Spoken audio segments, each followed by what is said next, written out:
Alright, hey guys. Welcome back to the farm. So we just got the two 55 series out. We got the 49 on the left and the 47 on the right. We're just doing a bit of a equipment shuffle here.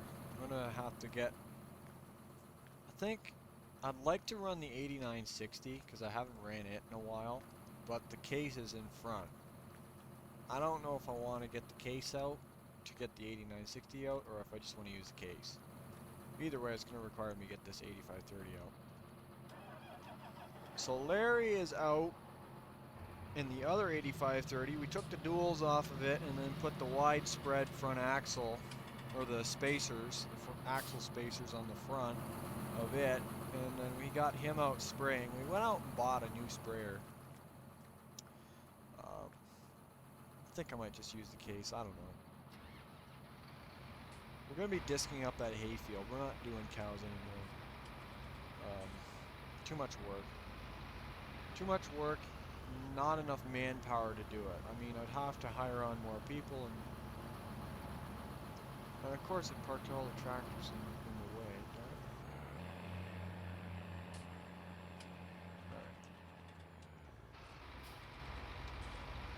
Alright. Well, I think the first one will go back in. Excuse me. Instead of 47. Now I had the fertilizer spreader, dry box fertilizer spreader on the back here. Which reminds me, it's still got fertilizer in it.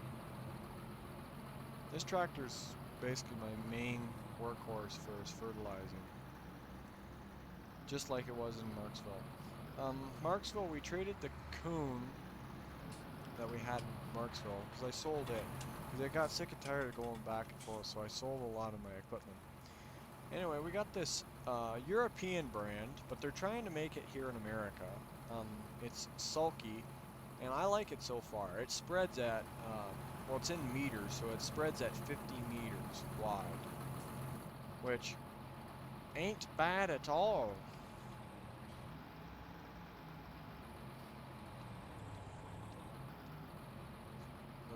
Hold on, let's go a bit wider than that. This disc harrow turns pretty well on a dime.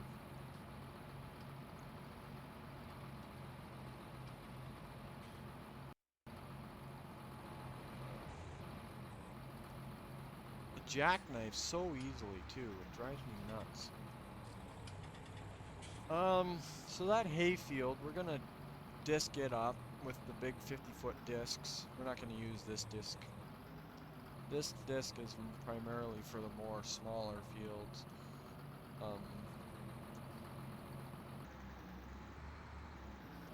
Also, I'm thinking about possibly selling the 6175. I know you guys are probably thinking, why? I mean, that tractor is like practically brand new, but I don't know, I feel like I could get a bigger buck for it, bigger bang for my buck for it, and another thing, it's better than this 8530. I mean, this 8530, I have more of a use for it than the 6R, and the 8530, as you can see, I went out and bought a second planter, so, and the 6R won't run a DV60, so yeah, we're gonna jump in the old Case STX.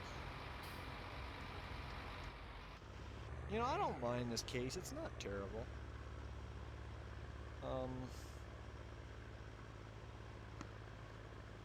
I mean, I'm more used to Deere, because I worked for Deere, but at the same time, you know, it's not too different, too different.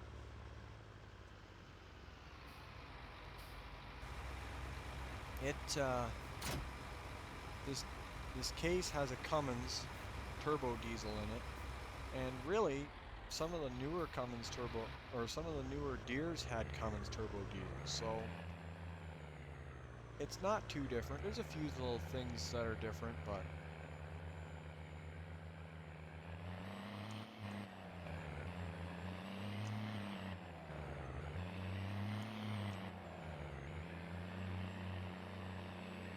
alright.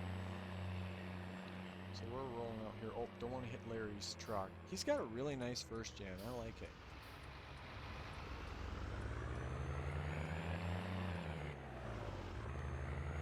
Yes, my truck's still sitting out there.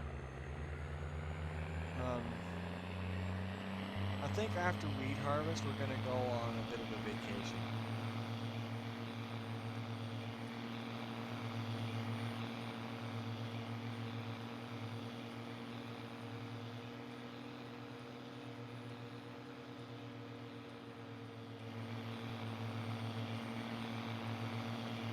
So yeah, this disc, bought it over in Marksville, and it does a great job. But Larry's just in that field to the right, putting herbicide down, because it is that time of year. And then after that, he's going to the next field over. And we're disking up our hay field here just because, one, we don't need it. Two, that's valuable acreage.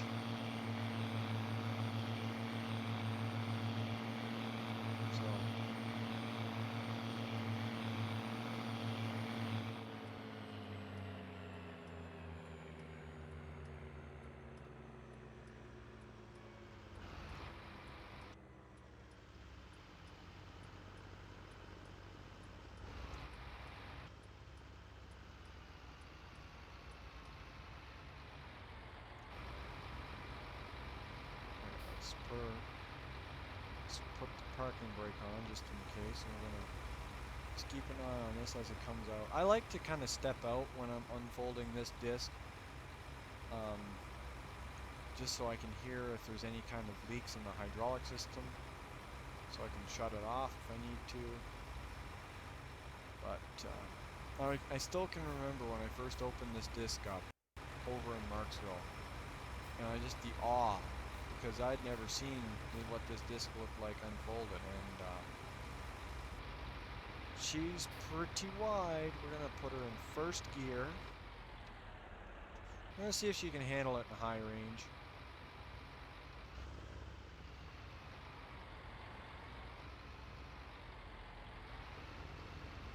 I think she can handle it.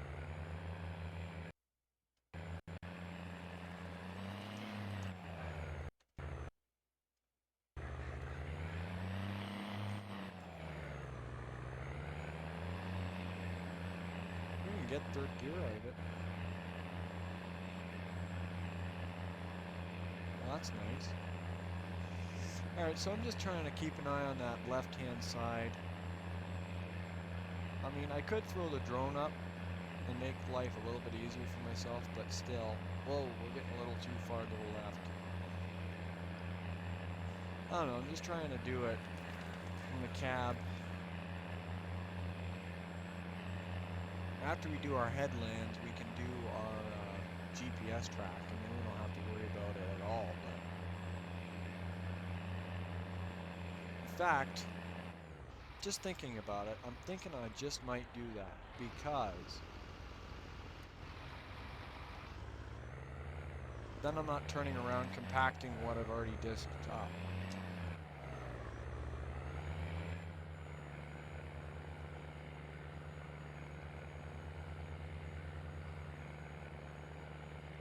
So we're going to set our GPS track up, and I shall be right back. Alright, so we're back to disking. Had a little bit of troubles having the GPS set up, so it kind of made a bit of a mess back there, but that's fine. We're going down pretty deep. We're doing about a 3-inch cut. It's not too bad. We're running at 12 miles an hour, so we're not doing too bad.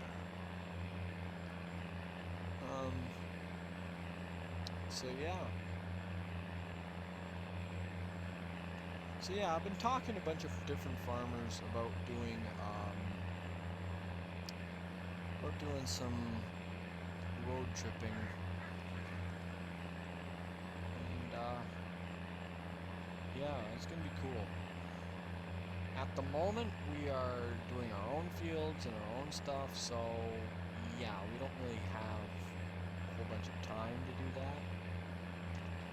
But keep in mind, you know, we can always do something. We can figure something out.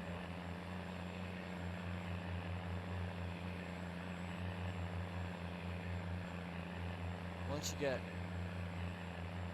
a little ways away from here, near No Creek, it's pretty hilly up in there. They're using terraces. I remember going through an interesting area when I was coming to and from Marksville. And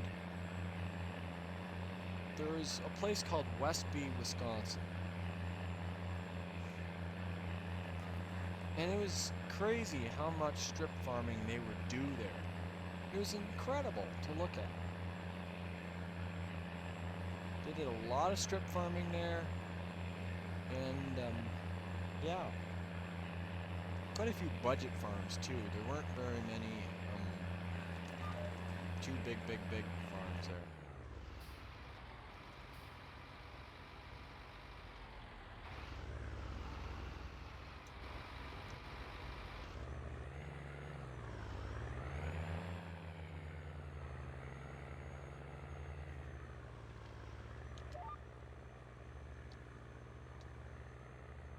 Drop the disc back down. Alright, and we're back to disking.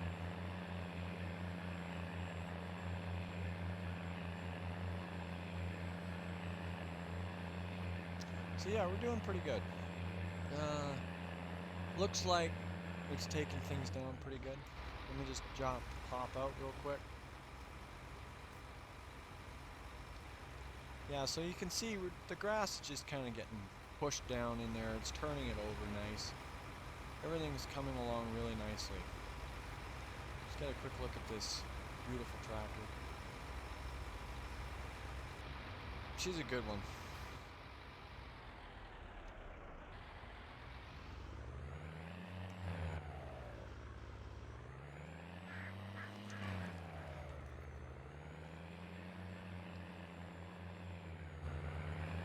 But yeah, we're just disking away right now. I never know what to say with these videos once we start getting going. Back when we were in Marksville, there's so much stuff going on.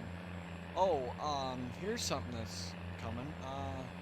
So Bill is possibly going to be bringing the Kenworth down today.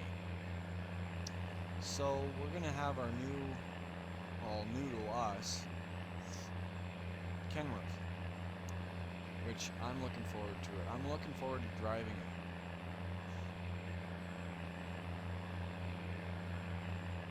She's definitely a good truck. I took it for a test drive off camera, and she's got basically the same engine as what's in the Peterbilt, and it sounds good.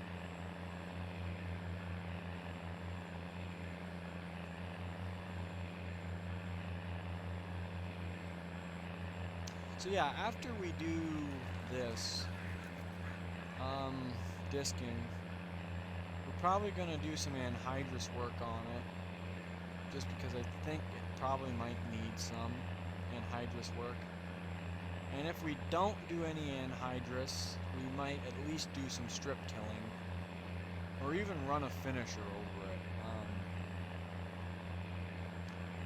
We have a nice little finisher that we could run over it. I think the 4755 will run the finisher, or we might do it in the 4955. 4755, we're gonna have its main focus being its main focus is going to be the fertilization and I don't know what else. Probably use it for fertilizing, maybe get a small little seeder for it.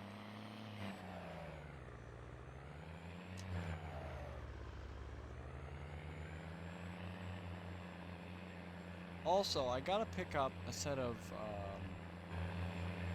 I gotta pick up a set of headers. I'm thinking 30 foot and a 8-row corn head for those kind of smaller fields that we have. We don't need to be running a 45-foot draper, specifically in those 2 canola fields, which are just along the other side of that tree line. You can see where it's a lighter shade of green. We don't need 45-foot drapers for that. So I'm thinking to kind of ease it, the work on the combines, I think I might actually run single combine on one field and then possibly have either 25 or 30-foot heads to run it. That way, if I run them with those, it's not sucking in as much of that grain, because it's a hard grain on the combine to harvest. I have a buddy that's from Alberta, and he said to me once that if you know what you're doing, you're not gonna damage anything. But if you don't know what you're doing and if you don't set it up right, you're just gonna destroy your combine inside. So it's a very high paying crop, but it comes with certain risks, and I'm willing to accept the risks, but I want to make sure that I'm doing it right. So I've been making lots of calls with him over that. Been talking to him about it, and yeah, we're going to be doing our canola this year. The reason why I thought I'd do canola is because not many farmers are doing it around here, and there's definitely a demand for it. There is a big demand for it, but nobody does it. Because here they don't really use it as much. Like here, it's kind of unheard of because of its difficulty to harvest. But I already got a quote from the Galt Co-op, or actually no, it was Laredo. Sorry, Galt's for beans and corn.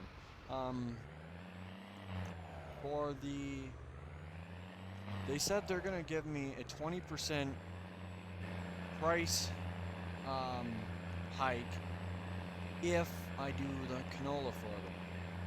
So it's definitely a step up running canola for them, because they're paying me 20% more for canola than any other crop. Galt Co-op has the best price for wheat and corn and beans, but we're going to be taking the canola to the Laredo Co-op. I'm thinking this field's probably, let me look at my planner real quick here on my phone. So we can still plant corn, we can still plant beans. We're going to have a lot of beans because of the 2 wheat fields across the way. So as long as we don't waste too much time trying to get stuff finished here, we should be good. We shouldn't have to worry about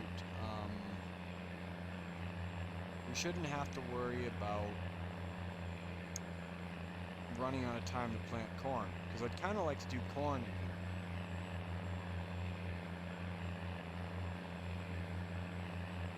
I might have the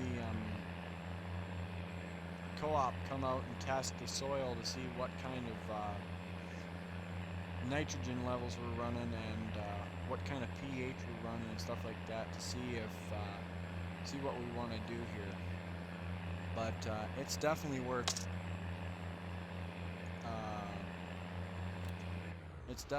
looking into. What was that? Oh no!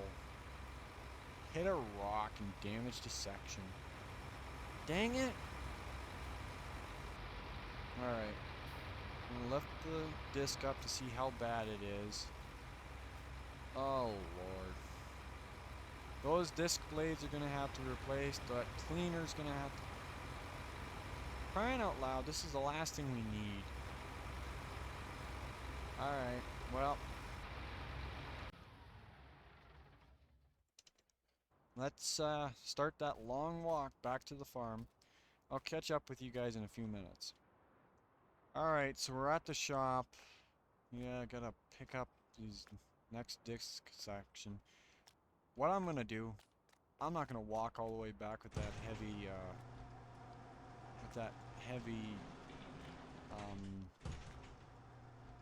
disc section, so no, don't want you open. So what I'm gonna do, I'm gonna jump in the 3rd gen, bring the 3rd gen over and throw it in the bed of the 3rd gen.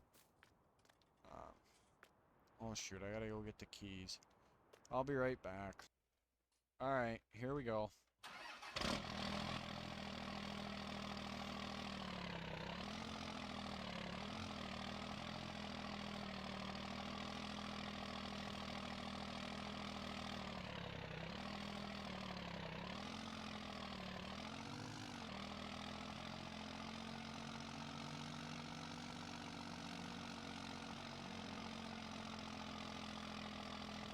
Alright, so we're just pulling up here.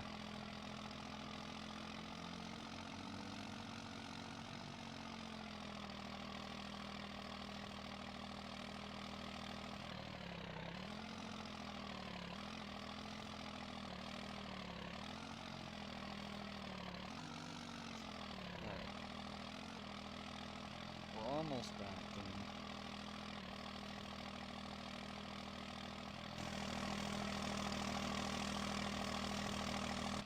Alright, so we're just pulling back out here. We got the discs in the back. Just hit the button here.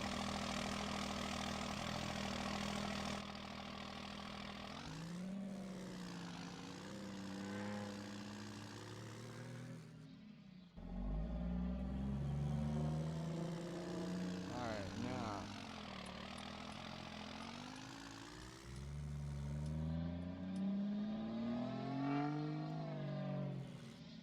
I love the way this 3rd gen sounds though.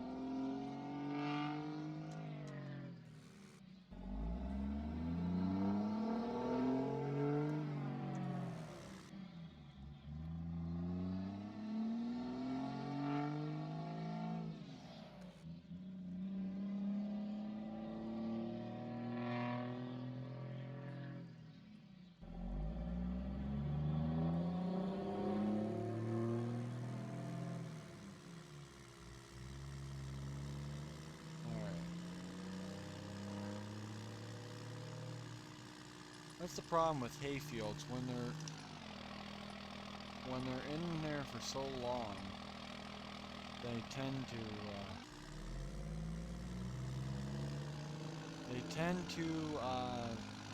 get a bit more rocks in them. There's always that uncertainty. It's a darn good thing I wasn't pulling a 2410. Because we might have taken the back end off the tractor with that. And that wouldn't be so good, so...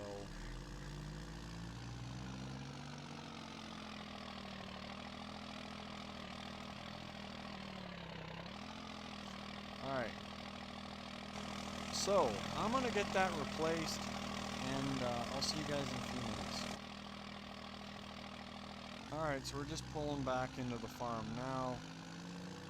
We're gonna park this right here, right up in here. Because we're still waiting on the gooseneck hitch for this truck. Oh, we got our rims all dirty. Oh well. She ain't no pavement princess. So, yeah, we're gonna be putting a gooseneck hitch on this thing. That requires us to cut a hole in the bed and stuff, but oh well, right? So yeah, we're gonna have to get back out to the field now, and I'll see you guys in a few minutes. Whew! Well, I'm getting my workout for today. So, we're back at the farm now. We're back at the field now. Hopefully, we won't hit another rock. It's pretty well given. We might again, but I hope we don't. Either way, let's lower it down. I'm gonna drive ahead. Drive ahead maybe, I don't know, 10 feet or so. And just make doubly sure that we're going to be good on everything. Looks good. Looks like it's digging alright. Everything else is good. Let me just check that over.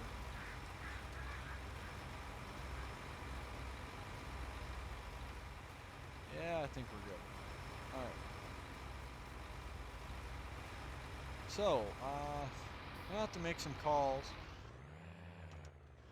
I have to make some calls regarding what the co-op and the agronomists over there think I should do for this field.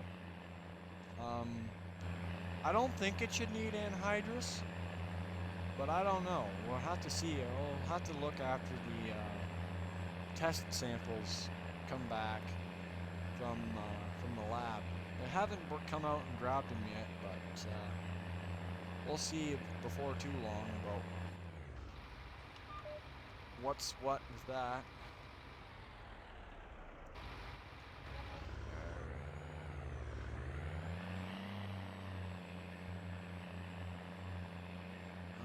But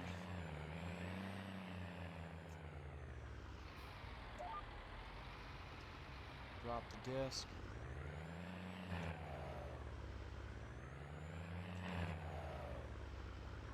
Alright. So let me pull out my iPad here and take a look at what we got here. So it says here that we are on pretty well the third state of fertilizer for the overall field with the disc. If I take that off, it doesn't look like we need lime. It doesn't look like we need to plow it. Now, keep in mind that this is just a rough estimate, but if that is true, then we should be good to just run a finisher over it and plant corn. That's best case scenario. Worst case scenario is that it requires anhydrous, and then we're looking at probably another day's work or days worth of work, because this field goes all the way down to that tree line, and it's going to take quite a while to do it, even at 12 miles an hour. So yeah, it's going to be a whole nother day at least if we do anhydrous, which I hope we don't have to. We'll have to see what the agronomist says, but best case scenario, we don't need to apply anhydrous, and we just run a finisher over it. This disc does not have a built-in harrow. It's the one downside to it, but we'll just run a finisher over it, a harrow over it, and it should be good. If we can do it in time, I would like to do corn, because corn can go to the ethanol plants, and it's pretty good paying. Especially if we dry it, which we have a bigger grain dryer now, so it's not like we're limited on capacity for that anymore, which we were when we first bought the farm. Which, to be honest, it was a bit of a pain getting it removed. It did cost some money to get the old dryer removed, but I think in the long run it was a good investment, because this dryer that's just over there, just on the left side of the wiper, it's got more capacity, and it's a better dryer, so we should be good on